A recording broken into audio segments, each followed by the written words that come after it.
54 గౌరవ సభ్యులు సౌమ్య గారు.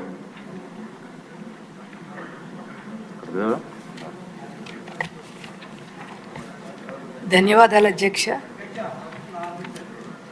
అణుగారిన వర్గాలకి అభ్యున్నతి కోసం, అదేవిధంగా ఇతర వర్గాలకి అణుగారిన వర్గాలకు ఉన్న అసమానతలు తొలగించడానికి కోసం తీసుకొచ్చిన సమున్నత చట్టమే ఈ ఎస్సీ ఎస్టీ సబ్ ప్లాన్ అధ్యక్ష.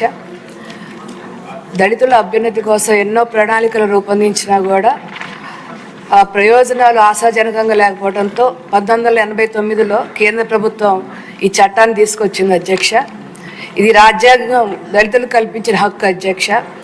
దళితులు కేటాయించిన నిధులు దళితులకే ఖర్చు చేయాల్సిందిగా ఆ రోజు రాజ్యాంగం పేర్కొంది. అదేవిధంగా ఈ చట్టాన్ని స్ఫూర్తిగా తీసుకొని గతంలో తెలుగుదేశం ప్రభుత్వ హయాంలో మరి అనేక సంక్షేమ కార్యక్రమాలు ఈ సబ్ ప్లాన్ ద్వారా జరిగాయి అధ్యక్ష. ముఖ్యంగా దళిత వాడల్ని అభివృద్ధి చేయడంలో కానీ, అక్కడ సిమెంట్ రోడ్లు వేయటం కానీ, అక్కడ లైట్లు వేయటం కానీ, పక్కా గృహాలు నిర్మించడం కానీ, ఉచిత విద్యుత్ కల్పించడం కానీ, అదేవిధంగా దళిత విద్యార్థులకి మరి కార్పొరేట్ స్కూల్స్లో ఉచిత విద్య కల్పించడం కానీ, యువతకి విదేశీ విద్య కల్పించడం కానీ, ఇలా 27 స్కీమ్స్ దాదాపు మరి గత ప్రభుత్వం తెలుగుదేశం హయాంలో జరిగాయి అధ్యక్ష. అయితే గత కాలం అంటే 2019 నుంచి 24 వరకు దళితులకి ఒక కలికాలం అధ్యక్ష, అంధకారం. పూర్తిగా ఈ నిధులన్నీ కూడా దుర్వినియోగం అయిపోయినాయి. ఏదైతే దళితులకు కేటాయించిన నిధులన్నీ కూడా పక్క స్కీమ్స్కి తరలించడం, వ్యక్తిగత ప్రయోజనాల కోసం, వ్యక్తిగత స్వార్థం కోసం, ప్రచారం కోసం ఈ నిధుల్ని దుర్వినియోగం చేయడం జరిగింది అధ్యక్ష. మరి సంతోషకరమైన విషయం ఏంటంటే మళ్ళీ ఇప్పుడు కేంద్రంలోనూ రాష్ట్రంలోనూ ఎన్డీఏ కూటమి రావటం, మళ్ళీ గతంలో ఏదైతే దళితుల సంక్షేమం మరి ఈ నిధుల ద్వారా జరిగిందో మళ్ళీ గౌరవ ముఖ్యమంత్రి గారి చంద్రబాబు నాయుడు గారి హయాంలో మళ్ళీ ఇవి రాబోతున్నందుకు చాలా సంతోషంగా ఉంది అధ్యక్ష. అయితే చివరిగా మేము కోరుకునేది ఒకటే విన్నపం అధ్యక్ష, మళ్ళీ భవిష్యత్తులో ఎప్పుడూ కూడా ఈ నిధులు పక్కదారి మళ్లించకుండా నిర్వీర్యం కాకుండా ఒక పటిష్టమైన కఠినమైన చట్టం తీసుకురావాలని మీ ద్వారా ప్రభుత్వాన్ని కోరుతున్నాం అధ్యక్ష. అధ్యక్ష ధన్యవాదాలు అధ్యక్ష. అధ్యక్ష, ఈ అధ్యక్ష అనే పదం చాలా పవిత్రమైనది అధ్యక్ష. ఈ రాజ్యాంగబద్ధమైనటువంటి ఈ చట్టసభలో అధ్యక్ష అనే పదాన్ని పలకడానికి నాకు అవకాశం కల్పించిన మా అధినేత, మా ముఖ్యమంత్రి చంద్రబాబు నాయుడు గారికి, మరి అదేవిధంగా పత్తిపాడు నియోజకవర్గ ప్రజలకు, నాకు జన్మనిచ్చిన తల్లిదండ్రులకు శిరస్సు వంచి నమస్కరిస్తున్నాను అధ్యక్ష.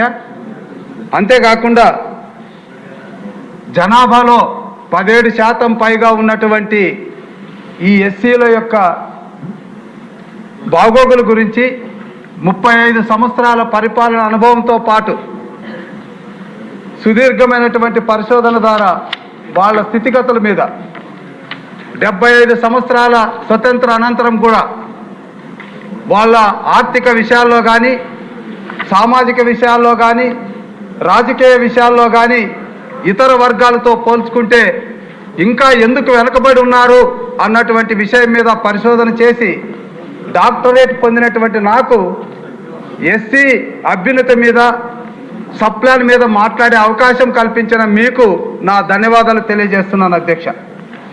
అధ్యక్ష, మంత్రి గారు చెప్పారు మొదటి ప్రశ్నకు సమాధానం రాలేదని. అధ్యక్ష,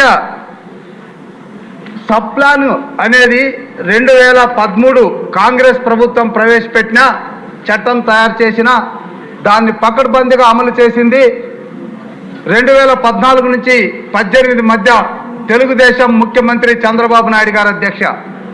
ఇది దేశం మొత్తం కూడా అంగీకరించినటువంటి సత్యం. ఎందుకంటే సబ్ ప్లాన్ కింద ఏదైతే సబ్ ప్లాన్ చట్టం ప్రకారం ఏర్పడిందో దీనికి సంబంధించి ఎస్సీఏ కింద అంటే స్పెషల్ కాంపోనెంట్ అసిస్టెంట్ కింద 100% గ్రాంట్ కేంద్రం ఇస్తుంది అధ్యక్ష.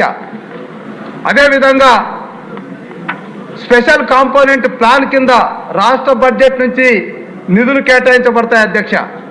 ఈ నిధుల్ని చట్టం ప్రకారం 60% వ్యక్తిగత ప్రయోజనాలు, ఆస్తులతో కూడుకున్నటువంటి సంక్షేమాన్ని అందించి వాళ్ళ కాళ్ళ మీద వాళ్ళు నిలబడేటట్లు చేయడం అనేటువంటిది చేయాలన్నది ఈ చట్టంలో ఉన్నటువంటి ఉద్దేశం అధ్యక్ష.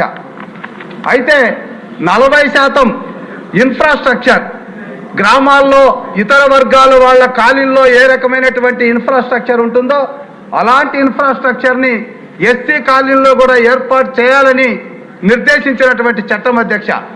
ఈ చట్టం మేరకే ఆనాడు పనిచేసినటువంటి మా పంచాయతీరాజ్ గ్రామీణ అభివృద్ధి శాఖ మంత్రులు ఇక్కడే ఉన్నారు, లోకేష్ బాబు గారు.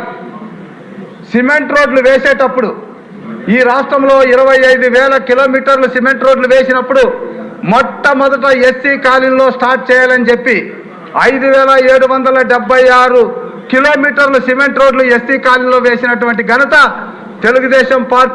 తెలుగుదేశం పార్టీ అధికారంలో ఇప్పుడు లోకేష్ బాబు గారికి దక్కింది. అదేవిధంగా ఒక డ్రింకింగ్ వాటర్ ఇవ్వాలంటే స్పెషల్ డెడికేషన్ లైన్ కూడా ఎస్సీ వాళ్ళకి ఇవ్వాలి, ఎందుకంటే వాటరు ఆ ఓవర్ హెడ్ ట్యాంక్ నుంచి అందదని స్పెషల్ డెడికేషన్ లైన్ ఇచ్చారు.